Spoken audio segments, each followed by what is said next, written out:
Well, welcome everybody to What the FILK? SFF Theater and Music. Today we have three august guests that I'm going to ask to introduce themselves in a moment, but I want to read to you the description because I want to get you thinking. The way that I want to run the panel today is to ask you sort of like the things that you're most interested to know about FILK, so that we can get a list of questions and we'll shape our discussion around your desires right from the get-go. So, I'm Hernandez, I am the moderator, and I'm going to start here with Tina. Tina, kindly introduce yourself with a special focus on FILK. Oh. Or music. I'm Tina Connolly, I write novels. Music-wise, I don't have a ton of experience in creating songs, but we have been working on our musical theater project for the last 3 years, so I've been doing that. And I do also play the piano, and I'm learning the ukulele, and I played the French horn for 1 million years, so I do have some music in my game. And the guitar. And the guitar. You have a lot. And I do musical theater. In other words, she has a lot of experience. Yeah, this is going to be a no self-deprecation zone for the entire panel. Everybody's awesome. Okay. Uh-oh. Yes.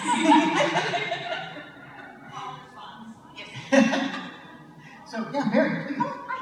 I am Mary Crowell, and I have been in folk music, music of sci-fi, since 2001 when my friends dragged me, actually it wasn't that hard to get me there, to FILK in Atlanta to hear Tom Smith.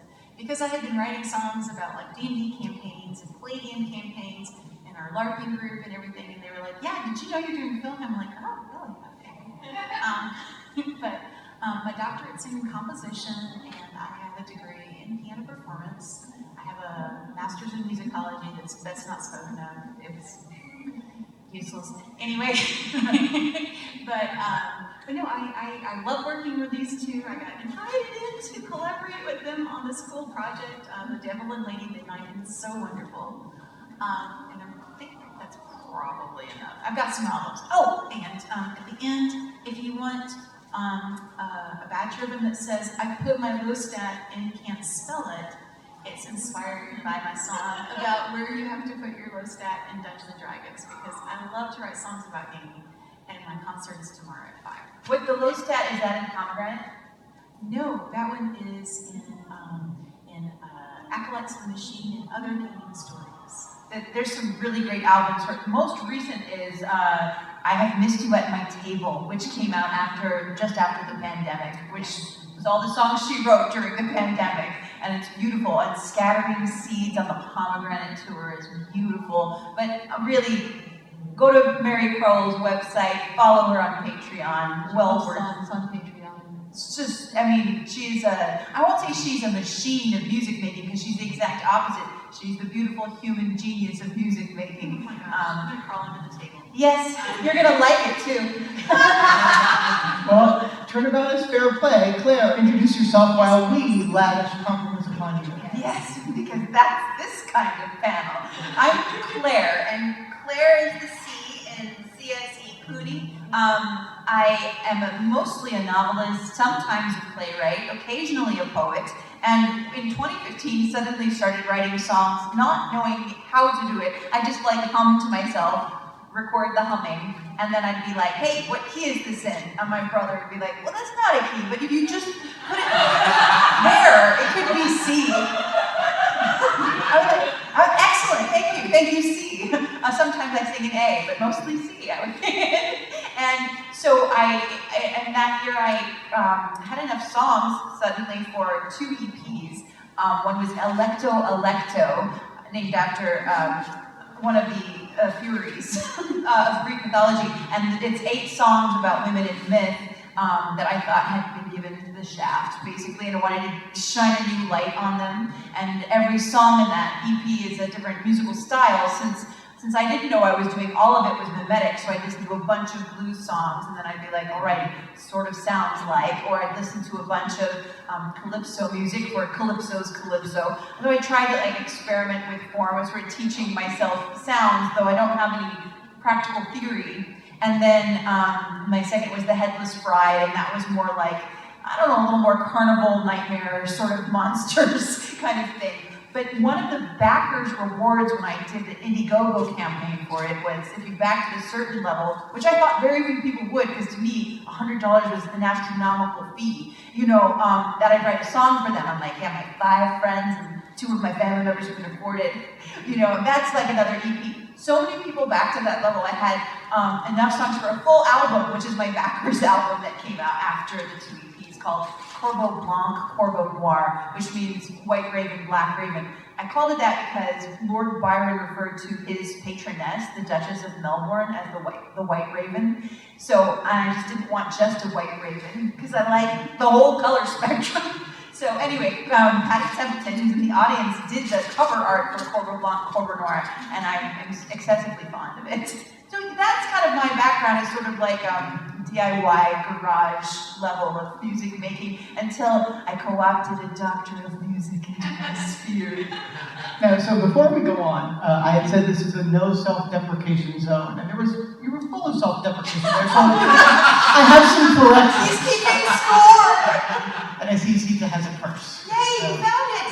Yeah. So, first of all, you know how Claire said she's sometimes a poet? She's a Rising Award-winning poet. This is like one of the highest honors you can get in SFF poetry. Recently, within the last 6 months, she's performed and sang on Broadway. Claire, I should mention. Not Broadway, it was off Broadway. It was right by No self-deprecation. It was right. Well, no exaggeration either. I mean, I do live for hyperbole, but it was off Broadway. It was right next to the Lincoln Center. So yeah, right next to the Lincoln Center. Also, she's won the World Fantasy Award twice, and that's probably why she is one of our guests of honor this year at CONvergence. Can you tell my moderator is my spouse? Just an admiring fan is all I Okay, friends. So I want to hear from you. What sorts of things do you want the panel to talk about when it comes to film? We were going to read the description too, which we haven't yet. Why don't I do that? This will give you just a little bit more fodder for the imagination here. Music and theater for spec fiction geeks. How does one write and collaborate on such a thing? Find out from writers and musicians who have done just that. The guest of honor for art music, C.S.E. Cooney, myself, Mary Crowell, and Tina Connolly. My brother Jeremy was going to be here, but he can't, so we love him, and he's not on the panel. But what sorts of things do you want to talk about when it comes to film? Like, do you want to go with sort of like basic definitions, genre, history? Do you want to talk about specifics, favorite songs? What interests you? Why don't you give us a definition? Because I guarantee there's one person here who's not sure, may not be bold enough to ask. Yeah, so definition for sure. We'll start with definitions.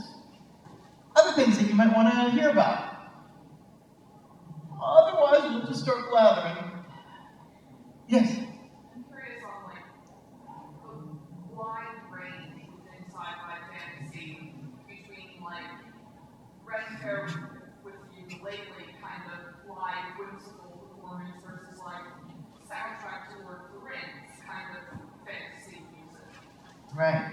So Just what your each niche in there is that you like and it does tend to be a whimsical genre, but there is a very serious side to it as well. Great.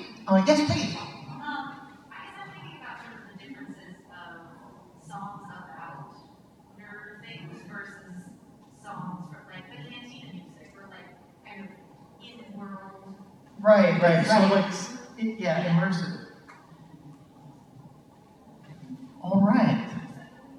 Well, we'll use that to get started, and as we continue our discussion, we'll keep going. So, first of all, let me throw to the panel. Each of you, please, define FILK, and as you define FILK, please do so sort of like as a general definition, but also think about the ways in which FILK has influenced you in your music and your performance.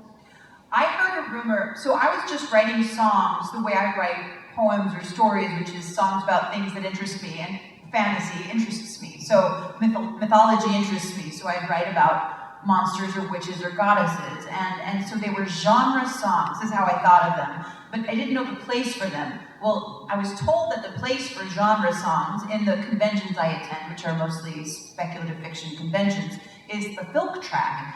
So I learned, I heard the rumor, and Mary maybe you'll tell me if this is true, that FILK just came about because someone misspelled the word folk music on a program at an early con in the 1970s.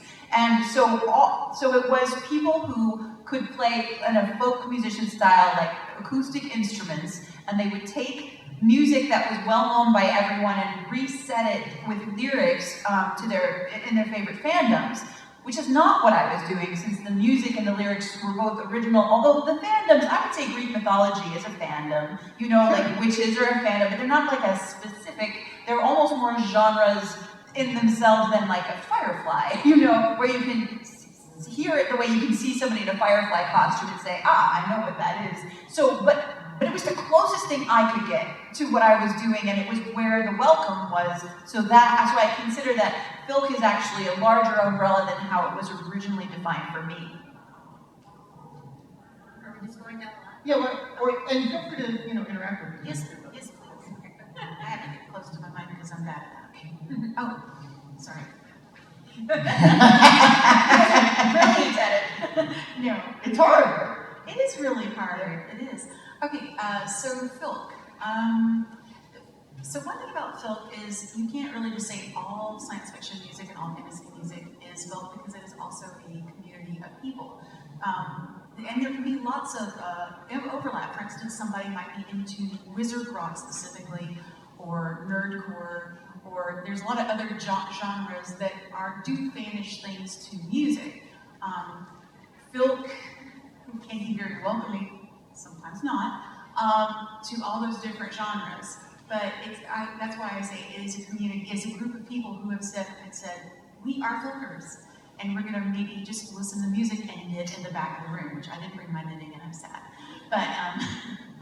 And so I guess that's what I'm trying to say. So what you did fits as FILK, but until you come to a place and say, hey, I'm FILKing with these other FILKers, you know what I mean? It's not exactly FILK yet. Smurfing, whatever. I'm using the word FILK like it's Smurf. Please, Tina, save me from myself.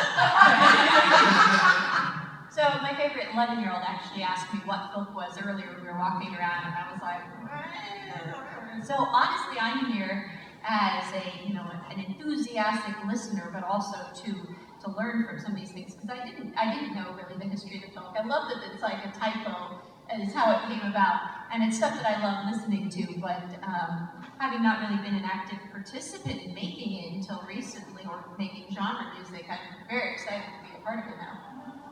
And it can be a bunch of different genres. That's the other thing. It's not restricted to, and it started off more as parody. They tended to write Star Trek songs to folk tunes or popular music at the time.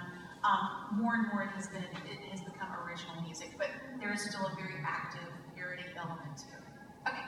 That's exactly what I was going to ask. So, that Weird Al song, bye bye, this here Anakin guy, like, would that be a FILK song? Or is it more like, until somebody goes to a FILK group and performs it, it isn't FILK yet? Until Weird Al shows up at Boston.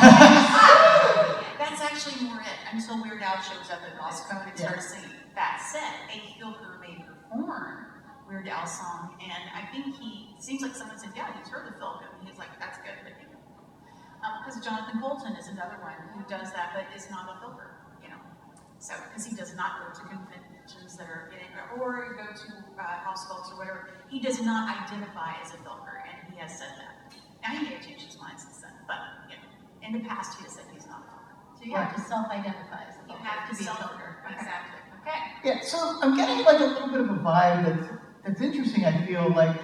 We were at a panel earlier where one of our guests of honor proudly announced that fan fiction is a legitimate art form unto itself. It's something I agree with 1,000%. And I feel like writers of the 90s and early aughts really grew up so much with fan fiction that many of them evolved into, well, I wouldn't even say evolved, just change genres or stretch to different genres to do that. So now I'm wondering, do you think it might be the case that there's a little bit of this sort of like snobbery around FILK, that we don't want to be considered FILKers, we're real artists, and that kind of nonsense that has always plagued science fiction and fantasy?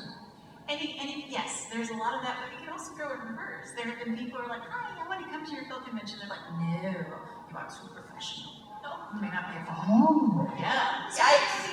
But the problem is, that's probably one or two people. But the problem is in that sense that, in fact, I may have just messed up and done that myself, and I'm very sorry if that's the case.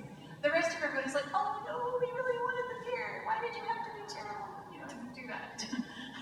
With so many of us who already have imposter syndrome, not saying I do because I'm not allowed to on this panel, but you know, here you are like in 2015, just like, oh, suddenly I have this idea for music. I don't know what chord I'm in, but here, the tune is like this, here are the lyrics, here is a song, where do I sing it? Oh, I don't know where to go, and I can't identify as a filker because I haven't earned it yet, I haven't showed up in those spaces, and I don't know the community. But when I did sort of like shyly introduce a song in, you know, at a FILK circle, suddenly the whole room, anybody with an instrument picked up the note, and like I was suddenly singing with an entire room full of like incredible musicians who, because my melodies were perforce simple, was so easy for them to make beautifully complex.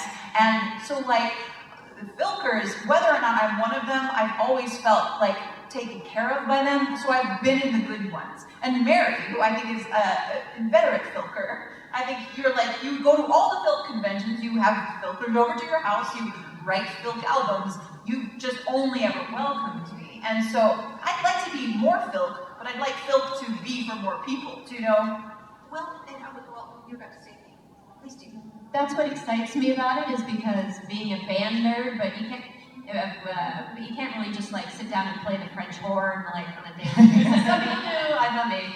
But I really miss being part of a music circle, and that's what excites me, is like this, this ukulele that I'm niddling at and I'm learning, I could bring it somewhere and like, you know, maybe join in. Is an exciting fun. Did you want to jump in now, Mary? I did. I wanted to add that was one good thing about the pandemic is because they had all the virtual, festivals of the living room.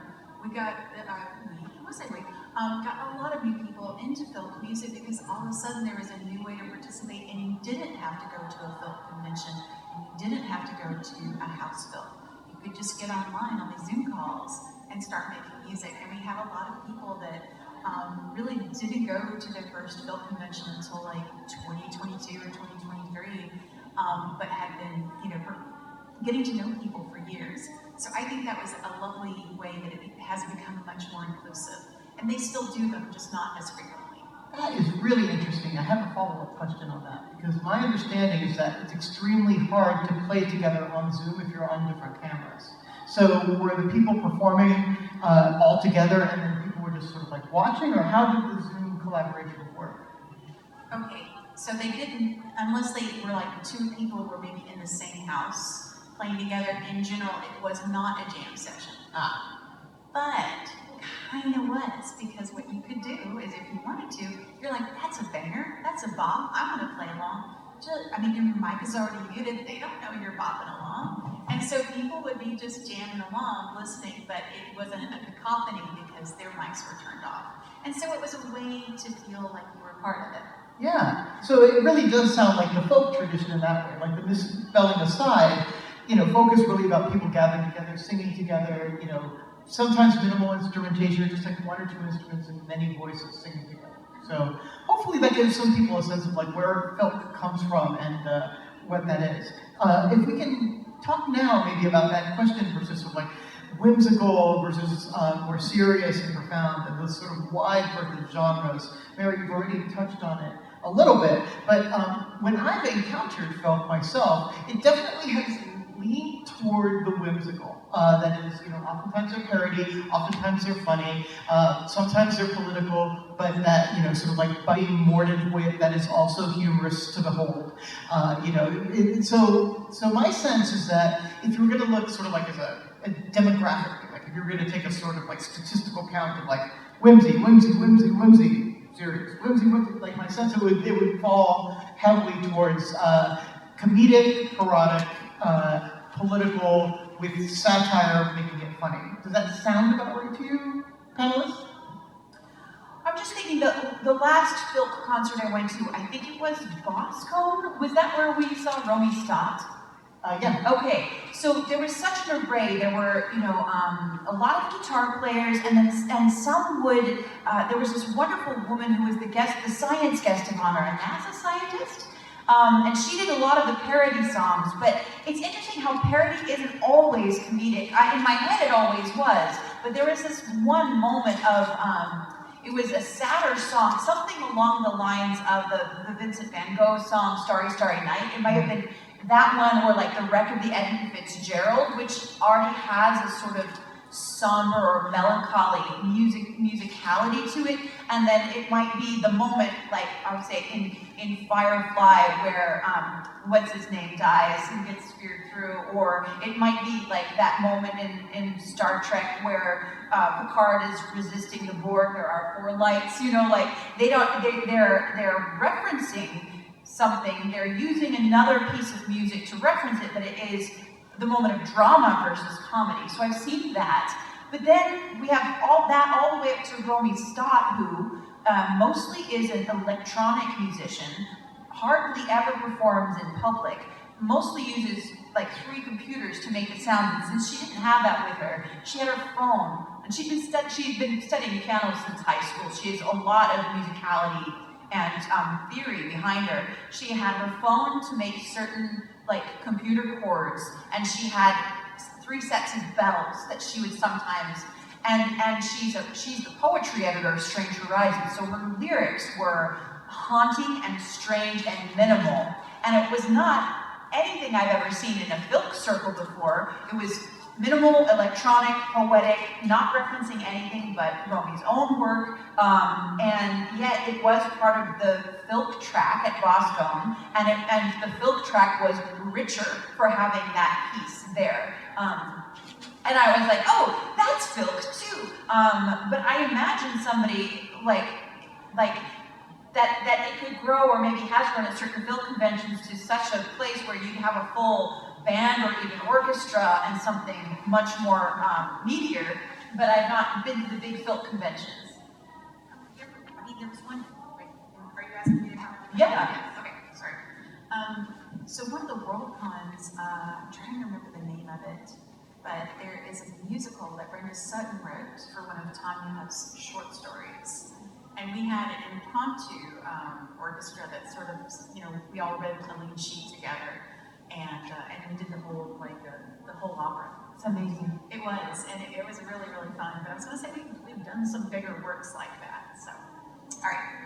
And so, they can be operatic and they're maybe even moving toward that a little bit. And they can be, electronic and experimental, and they're moving toward that. That's one of the things that surprised me about FILK too when I've been encountering it, that it was, there was the thing I think people will instantly think of when they come to FILK, but as soon as you get into any room, it can be just like a wild array of things. And I think that leads us nicely into the podcast that you're working on right now, and how you might think about that being performed, say, like in a FILK space, and how that could fit in with the evolving FILK tradition. So maybe, Tina, you could talk a little bit about sort of like the work that you're doing right now, and then we can all sort of like contextualize it into the FILK tradition.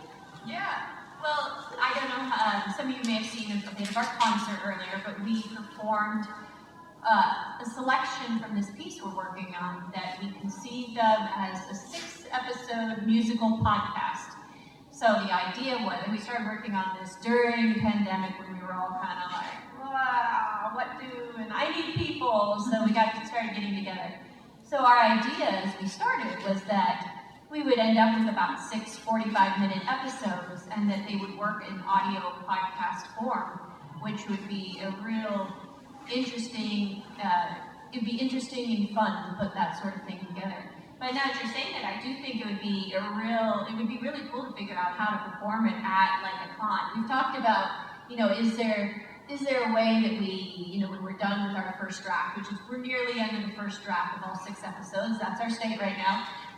Do we want to step back and look at it as, yes, it's definitely going to be, 6-episode podcast, or are we going to say, do we want to look at what a smaller version of this would look like instead We can get each episode to a half hour, then it's only 2 hours long. And then, 3 Is it 3? Still 3. It's just like Les Mis. But, I mean, 20 minutes. We get, because podcasts can be short. But, so now if you have a 3-hour thing, imagine you do an hour on Friday, an hour on Saturday, an hour on Sunday, you come back for successive parts of the show, that would be really fun. It's like the ring cycle. Exactly. And I was thinking, a 3-hour tour. It'd be fun too if like something like that, if something like that would incorporate commercials for commercials that were going around at the con, but kind of done as small skits or little songs or jingles of their own. Like, it would take a lot of organization, but we could do it.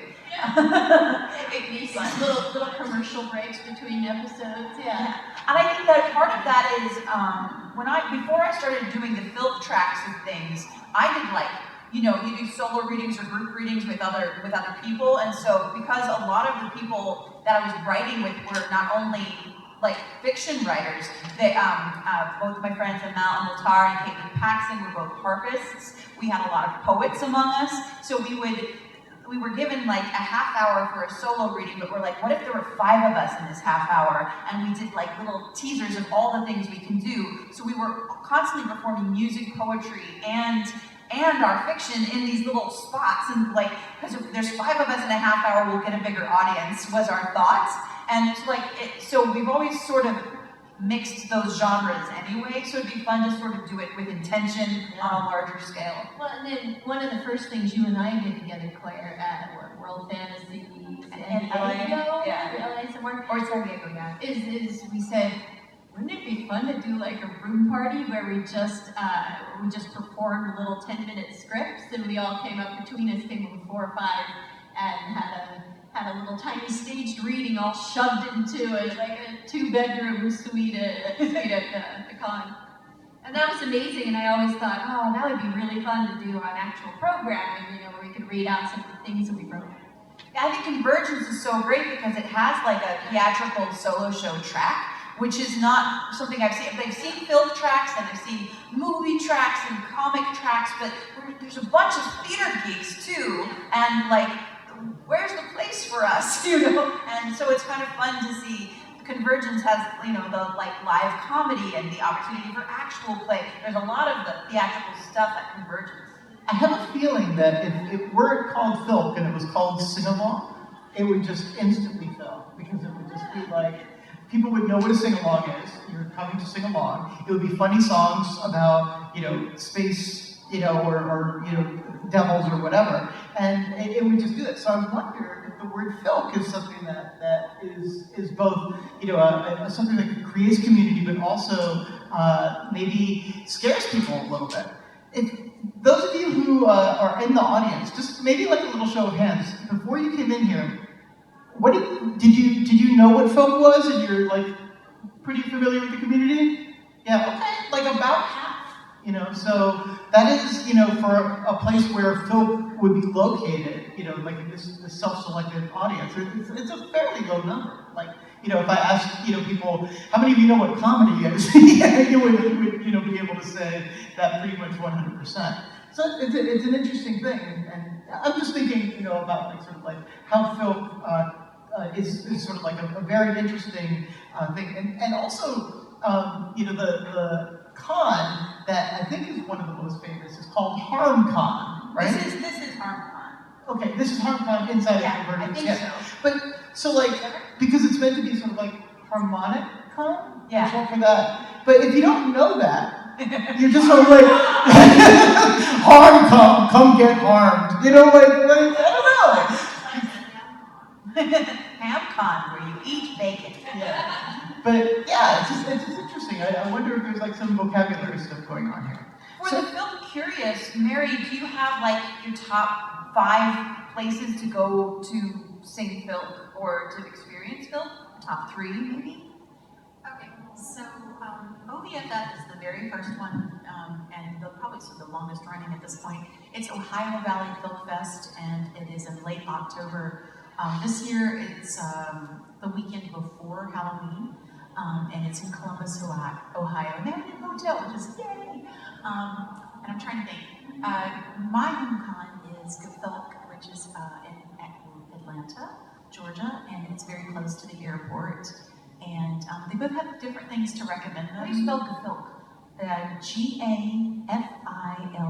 Oh. geFILK. And they have the gefilte fish with a, it's like That's what I've been imagining the whole time you said it, and I know Georgia. And yes, that is our mascot actually. And it's this fish playing banjo actually. And I really like it because it is smaller, and but there's also this really fun jazz dance band concert that we have on Saturday night, where we do kind of the geekier of jazz songs and also some, parodies and original songs by the people in the band. It's a lot of fun. But those are two I like. Conflict used to be real good, and that's in Seattle. They have been burnt out since the pandemic, and they've not had it in person. So What's the Germany one? The Germany one is, there's two, but the one I went to is called FILK Continental, and I think they are moving it back to the castle. I was there when they had it in a new hostel, and it is so amazing. I was going to say they have like a choir that has 2 practices and performs on Sunday. They had an early music consort, which they let my clarinet in, which was really nice. It's not early, and I appreciated that. Where you can just jam along on some music. They have amazing circles, and everybody joins in with your stuff. But they also really take a moment to listen. That's very much the tradition of it. And then go, okay, this is what you're doing. And then they come in beautifully. The Germans are amazing. So, I love them. Okay. Oh, are you good? Or? Yeah, I just wanted to know those FILK places that I need to go someday. FILK Continental. Europeans. So we had a question about songs about different IPs, and then we had songs that are more like immersive, maybe thinking about them more like sort of like fan fiction inside of the worlds. I wonder if people have some favorites. I'll give you a chance to think about that for a second. But it does seem like it would be nice if we could play some film for folks, like hold phones up to microphones and see if we can play a couple. Is that something that people can do quickly? No. But you could just go to Mary Crowell's website and Or Mary's concert tomorrow, Or Claire and Carlos's concert That is tomorrow true. Yeah. at 3:30. Carlos and I are very much like Tina was saying, we are a ukulele, which is Carlos and me, and it's original music and on all sorts of fantasy and science fiction subjects, but mostly other than like the mythology, which is sort of general access fanfic, it's mostly original stuff. But I used to sing it a cappella, not playing an instrument except my voice, until Carlos came along and I was like, hey, I write 3-chord songs, and he's like, I can do that. So that's kind of like our vibe, because that's what we can do, and it's so pleasurable. And then Mary plays piano, and I don't know if you're playing clarinet this round, but Not on my concert, but I heard there's a jam session that's at 10 o'clock on the 4th floor.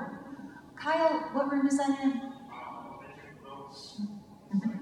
thank you, Kyle. I think it's the Minneapolis. Minute. One of the 2 rooms across from the first singer's place. Not the tea room, but there's like 2 small rooms there. Okay, and so Right outside the gaming sign. right outside the gaming sign-up. Okay, so I was going to say, I'm going to check it out tonight and see what that's like. It's Minnetonka Lake Minnetonka. Lake Minnetonka? Like Tonka truck? Was that?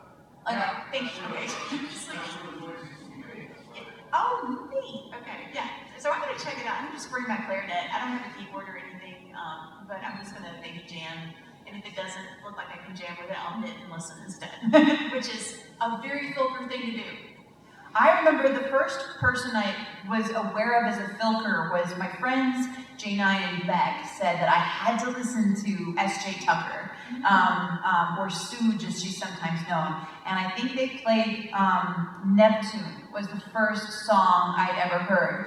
And S.J. Tucker has done a lot of original music, but she's also done some amazing stuff where she took the entire Orphan's Tales by Kat Valente and did an entire album based on beats in Orphan's Tales. She also did a whole album based on the plot and character beats of Palimpsest, and both very different vibes. So like like writing fanfic, but except you're writing musical fanfic for that world, but all original lyrics and all original music, but completely immersed in the novel worlds. And Mary, you wrote a song for Lainey, I think, after St. Death's Daughter. You wrote, and that was the first time anybody had done anything like that. And I was like, wait, this is happening! This is happening!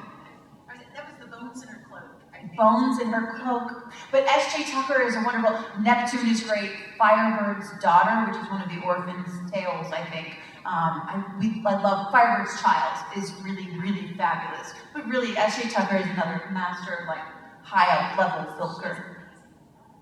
So if we're gonna talk about where FILK is now, maybe we could sort of like talk about like your wish list for FILK. That is sort of like, if you were going to attend FILK, gatherings for the next 5 years, what are the sorts of things that you think will be happening, things that you would love to see happening, things that would make the community grow and just blossom a little more?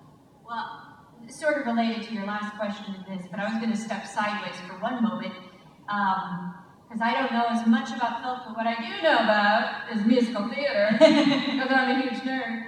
And there's so much great fantasy and science fiction musical theater out there. So when you were saying sing-alongs, I was like, oh my gosh, I would just come and I would sing straight through with everyone with like Groundhog Day and Wicked and whatever else. There's so many good ones. Yeah, I just wrote a whole essay that's on Uncanny Magazine that's all about fantasy science fiction musicals. And it was the most delightful, nerdiest time I've had all year. It's a good essay. My favorite things. But that would be a way, because sometimes I think, I don't necessarily know, like maybe some of these songs that everyone knows. I also didn't grow up in a folk tradition, so sometimes I'm like, I don't know that folk song. Boy, I got a lot to learn. But I can imagine, a musical theater sing-along as being like a side step in for some people who have seen Wicked already like 20 times, but, and want a way to ease into singing along in this kind of space. I've not been immersed in many fandoms completely. So I'm only now as I attend more conventions, I'm starting to delight in the very few times where I see a costume and recognize its provenance.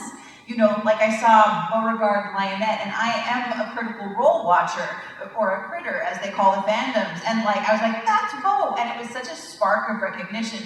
So it's like, and I'm musical theater more than I am any other kind of music. So it's interesting, it's like, what if the song Popular from Wicked, and what if you took the song Popular from Wicked, or or Lafayette's Rap from Hamilton, and then you were like, well, I've been watching a lot of Expanse, so what if I did an Expanse rap from that crazy boy's point of view, Amos's point of view, and did a Lafayette rap from Amos's point of view, like mixing my two genres that I love, but it's a complex thing to do it well, very much like cosplay, and you have to have that mix of people who would recognize both the provenance of Hamilton and the provenance of The Expanse to make the ultimate pleasure. Though I think people could take pleasure in it without knowing the provenances if it's clever enough and it's catchy enough, which we already know musically it is, and we already know that the idea of The Expanse is super popular. So,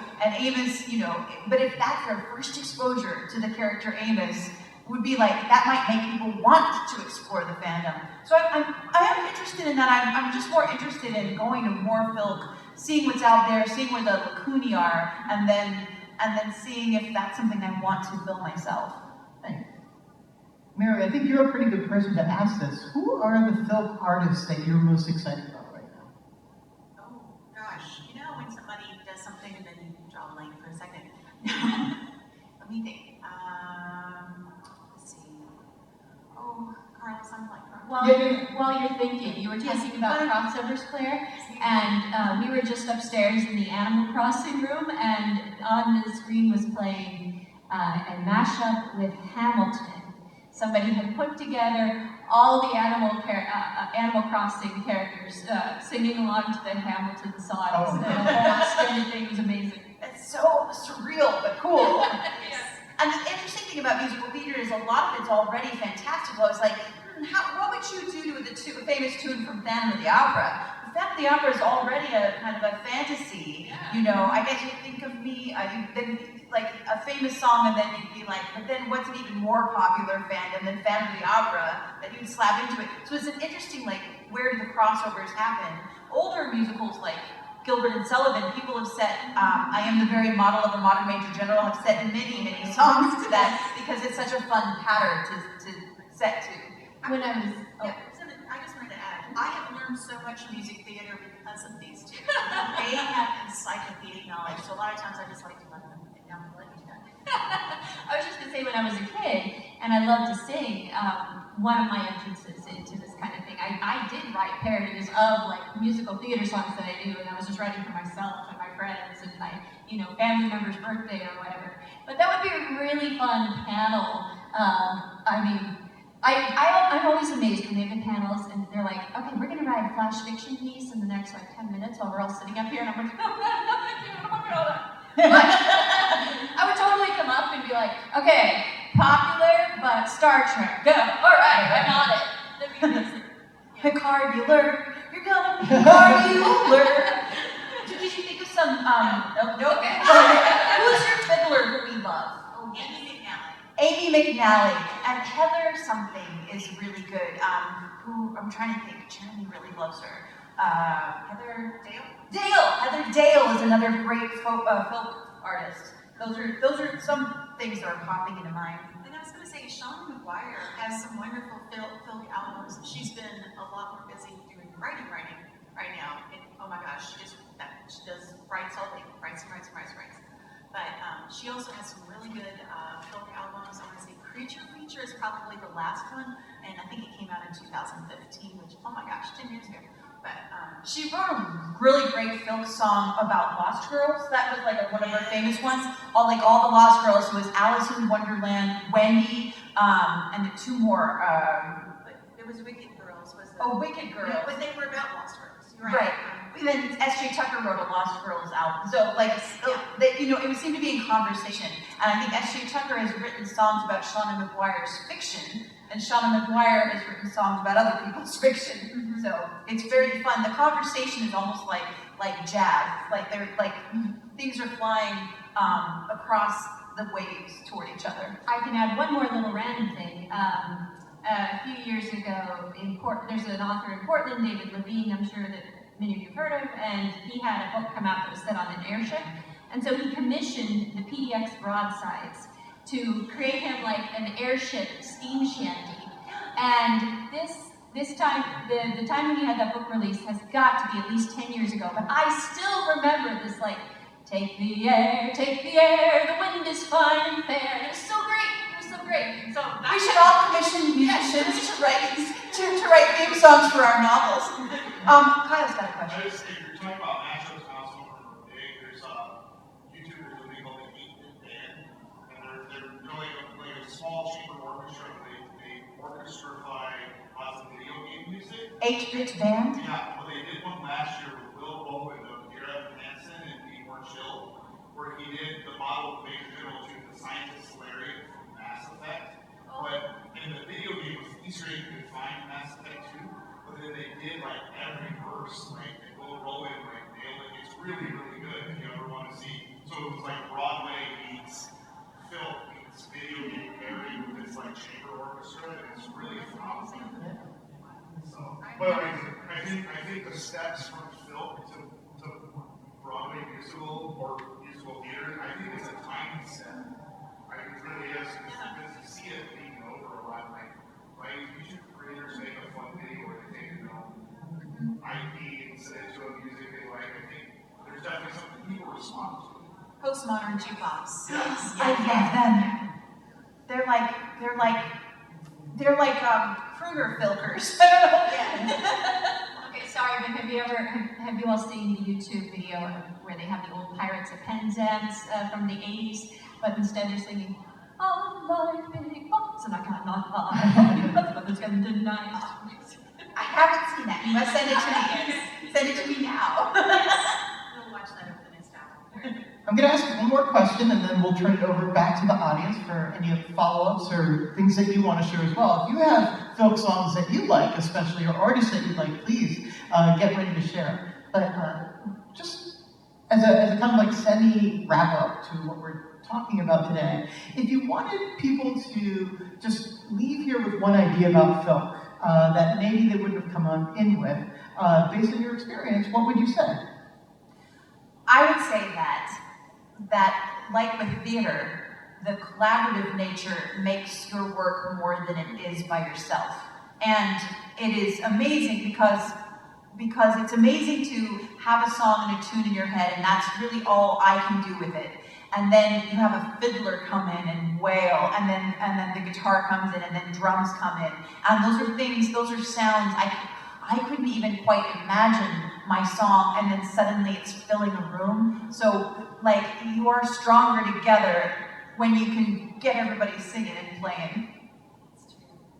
And listening. That's one of the wonderful things about being in a FILK circle is people really listen. They really listen. Just ditto and Claire, this like experience of working with these two amazing people, creating songs and music and lyrics. It is definitely, it's more than the sum of its parts. You know, you come up with a little piece that everyone else adds on. So, I mean, what a wonderful thing to do in creativity together. But otherwise, I would say the thing I'm taking away from this panel is I definitely need to go check out more like sing-along FILK times. And I feel much more encouraged now. Like, oh, I could go seek this out. It'll be really fun. I think you really like it. And one of the things that I was remembering from our FILK experience is that they have like this huge notebook of different songs that are there, just like lyrics and lyrics and lyrics that span decades now, so that people can just pick a song, and because the songs are generally fairly easy for experienced musicians to pick up, that people can, well, on the fly, just decide what to sing with each other. And I think in the 21st century, unless you are a churchgoer, you probably don't sing with people very often. And this might be some way in a more non-religious context to share voices together. And I think that's something ancient and powerful that can be part of the FILK experience that far exceeds whimsical lyrics or things like that. Humans are wired for it. They're happier after singing together. It's just something that science has told us. Friends, we'd love to hear your questions, your comments, anything that you'd like to say to our panelists or ask our panelists about FILKing. Oh, thank you so much for coming. Oh, Sarah! Logan! It's me. So I have been sitting here thinking about the intersections between FILK and session music and folk music session. And then over on the other side of the Venn, so we've got FILK here, we've got folk music. Then over here we have parody songs. And here we have things like SFF themed musical theater. So I'm thinking about stuff like Star Kid and other, it's like the high recognition level, but also I have seen at conventions frequently productions or people will just say, let's put on a show, and suddenly there's musical theater happening with themed music. But that doesn't seem to move into the FILK circles. It doesn't seem to translate over. I haven't heard people singing, for instance, if we go over here to the SFF parody songs or things, I don't hear people singing Harry's Wand by Steve Rhodes to the tune of Stacey's Mom at FILK circles very frequently. So I wonder about how those disparate but touching pieces can be brought to interlock more, and how do you as artists see your role in either keeping separation or encouraging interweaving of different genres within this universe? Everything has to be done with my hands. I was going to ask you if you were a dancer. No, but I did go to Sarah Lawrence, and so the joke is that for Sarah Lawrence colleges, how many Sarah Lawrence students does it take to change a light bulb? It's 5, but it's changed light bulb in 4 to interpret dance.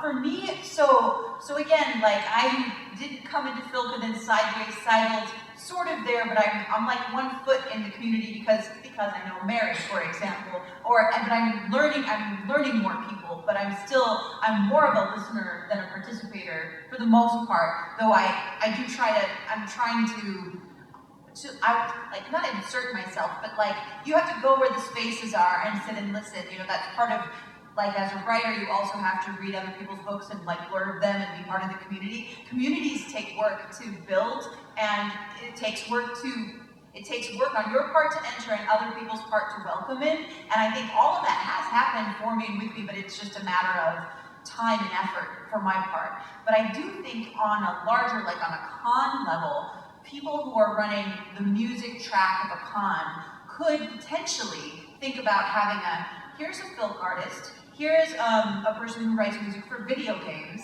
here is a person who is in musical theater, here is somebody who is a professional harpist and like plays at weddings and stuff, who also does FILK, and then start having those conversations or having like group concerts where there's like a variety show, so that there's room for that. But it's like, it takes some like a higher level of organization to say, we've got all these people in our community, we've got poets and performers and musical theater nerds and parody artists, and sometimes all at once is one person, but bringing them together in conversation, they have more in common than they don't, I think. It's an interesting question that makes me think about debates that have always happened in the arts. You know, that you can establish yourself as an artist by defining yourself against other artists. And I personally find that to be a toxic kind of categorizing that maybe is endemic to the human experience. I mean, maybe it's endemic to the way that we think and categorize, the way language functions and things like that. But, you know, I was thinking a little bit as you were speaking of Matthew Arnold, who talks about ages of literature as periods of expansion and periods of contraction. And contraction is when people start gathering together to get things like renaissances. And periods of expansion are, periods where maybe, people would go and form silos and separate out a little bit. But the idea that maybe what's happening with what you're talking about there is sort of like a microcosm with what happens in all artistic movements, that, some people say like, no, it's not that, and it almost becomes so granular that it just depends on who's in the room at the moment to know what is included in FILK at the time. Would you agree with that kind of assessment?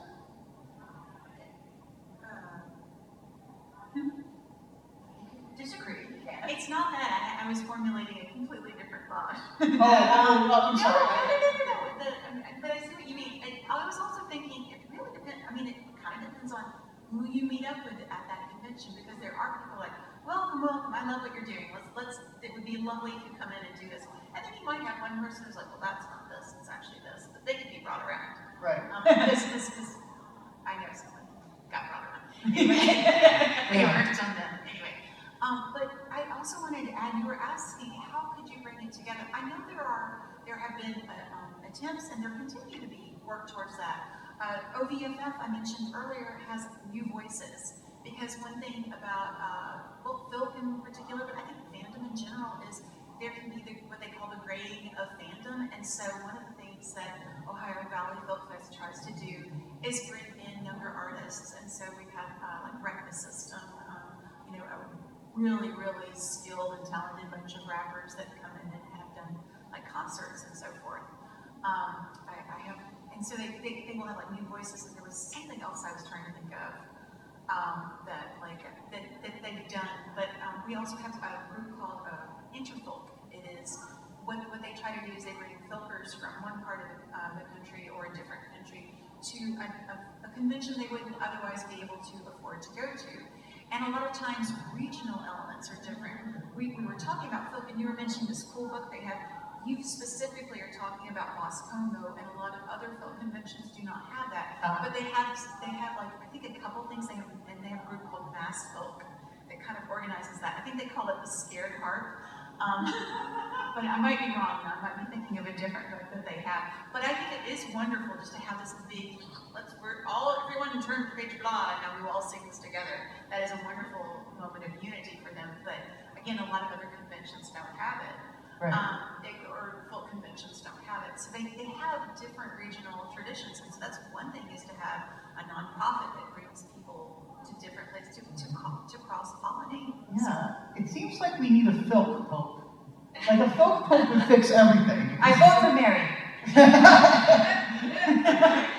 Pope Mary the First. Or conqueror, you know, it doesn't have to be a pope, it could be like a FILK of a Hun or something like that. FILK of the Hun. I thought I saw him. Yeah, so FILK, after doubling the there was a FILK show at CONvergence Events from a all-female group. Tonight there's a group at September. Like I said, a decent amount of FILK happens here, it's not FILK Con, but it goes on FILK. There's a group at September, it's a steampunk rock band in Vermont CONvergence, Nice. 7 to 8 tonight. Tomorrow there's a group called Connolly, which they literally pretend they're a whole bunch of community bars and sing pop songs that you see in community towns. So cool. So, and I know they have a full harvest. That group that has a harvest in it. And of course we've got Carlos and Claire doing their show tomorrow, right? So And Mary's doing her show tomorrow. CONvergence being the thing where it's a little bit of everything. Of course, there's on top, and that's why this panel is so great. Is like when we talk about this topic, and then we go see it. Yeah. And it's great. So there is some option. I checked on Vermont CONvergence, and Vermont CONvergence, that's good. There's sometimes there's an acid jazz opera group that's playing tomorrow night. Wow. And stuff, so there's on Saturday. So yeah, there's lots of fun stuff. There's an 18+ show that they give us up at the Renaissance Festival, where they will also for $5 play any song you want, whether they know it or not. That list is incredible, and I think that shows a sort of like wide gamut of things that fit in with what Sarah, you were saying about like all these different kinds of things that we can include. Some of them include that sing-along aspect, some of them are highly polished performances, some of them are improvisational in nature, more like theater. So that really does cover a wide gamut. And, you know, so like the best thing to say maybe here at the end is that, you know, FILK is what you make it, and FILK is when you attend it, you know, and go and see that music and see, you know, what's actually happening in the moment, since it is mercurial and changes with the audience, sort of like an observed electron, you know, it doesn't exist until you actually put eyes to it. Oh. We just love it.